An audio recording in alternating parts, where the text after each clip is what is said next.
അപ്പൊ ഇന്നൊരു കല്യാണ ബ്ലോഗ് ആട്ടോ. ഞാനും മുത്തു ഇവ എപ്പോഴോ റെഡി ആയിക്കുന്നു കേട്ടോ. ഈ റോസ് കളർ ഇട്ടാട്ടോ നമ്മളെ കല്യാണ പെണ്ണ്. അപ്പൊ നമുക്ക് എന്റെ കസിൻസിനെയും നെയ്ബേഴ്സിനെയും ഒക്കെ എന്തെങ്കിലും പരിചയപ്പെടാം. ഇതാണ് നമ്മളെ കല്യാണ പെണ്ണിന്റെ അനിയത്തി. ഭയങ്കര കുറവാട്ടോ. ക്യാമറന്റെ മുന്നിലൊക്കെ വരാൻ എന്തൊരു മടി. ഇനി കണ്ടാലും പ്രൊപ്പോസൽ ഒന്നായിട്ട് വരാൻ നിൽക്കണ്ട രണ്ട് കുട്ടികളെ എല്ലാത്തിനെയും പെറുക്കിയെടുത്ത് നമ്മൾ നേരെ ഫുഡ് കഴിക്കാൻ വേണ്ടി പോയിട്ടോ. ഇവക്കുട്ടിക്ക് പിന്നെ പുറത്തുനിന്ന് ഒരാളെ കിട്ടിയ നമ്മളെയൊക്കെ പട്ടി വിലാണ്. ഇത് നമ്മളെ കസിനാട്ടോ. ഓന്റെ വീഡിയോ എടുക്കണം എന്ന് പറഞ്ഞടിപ്പിച്ചതാട്ടോ.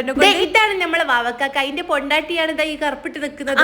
പറയാൻ പറഞ്ഞോ ഇന്നത്തെ പരിപാടിക്ക് എല്ലാവരും ബ്ലാക്ക് ആൻഡ് വൈറ്റ് ആയിട്ട് ഡ്രസ്സ് ഇടുന്നത്. അതുകൊണ്ടാണ് ഈ കറുപ്പ് മൊത്തത്തിൽ ഇങ്ങനെ തെളിഞ്ഞിക്കുന്നത്. 24 വയസ്സുള്ള മോന്റെ ഒരു ഉമ്മ കണ്ടാ പറയോ ഇവലൊക്കെ എങ്ങോട്ട് എങ്ങനെ ചെറുതായി പോകും. നമ്മളെ കുറയുമ്പോ നല്ല ലുക്കിലൊക്കെ വന്നിട്ടുണ്ടോ. പക്ഷെ എന്താക്കാനോ ക്യാമറന്റെ മുന്നിക്കോ വരൂ. ഭയങ്കര കുറവാണോ എന്തേട്ടാ ചെയ്യാനൊക്കെ. ഇതാട്ടോ എന്റെ കുഞ്ചോളമായി ഒരു പാവാട്ടോ. കുട്ടിക്ക് വിലയൊക്കെ കണ്ടിട്ട് എന്താന്നില്ലാത്ത സന്തോഷമാണ്. ഇനി നമുക്ക് കുറച്ച് സംഗീതം കേൾക്കാം. ഇവക്കുട്ടിക്ക് പാട്ടെല്ലാം ഇഷ്ടപ്പെട്ടുകൊണ്ടോ. കൈയൊക്കെ അടിച്ച് നല്ലോണം പ്രോത്സാഹിപ്പിക്കും. റീങ്കാക്കി കൂടി എന്തോ ഒരു സീരിയസ് ആയിട്ടുള്ള ചർച്ച അവിടെ ചെയ്യുന്നുണ്ട്. അതിനിടെ കൂടി ഈ കപ്പിൾസ് ഇത് അവിടെ കൊഞ്ചി കളിക്കുന്ന ഒരു കൊഞ്ചിക്കോട്ടെ. അല്ലാണ്ട് നമ്മളിപ്പോ എന്താ കുഞ്ഞാട്ടിക്കാണെങ്കിൽ എങ്ങനെങ്കിലും ഒന്ന് ഇവിടുന്ന് കഴിച്ചിലായാൽ മതി എന്നാട്ടോ. അപ്പൊ പിന്നെ നല്ലൊരു വൈവാഹിക ജീവിതം ആശംസിക്കുന്നു. അപ്പൊ ഇന്ന് ഇത്രേ ഉള്ളൂ.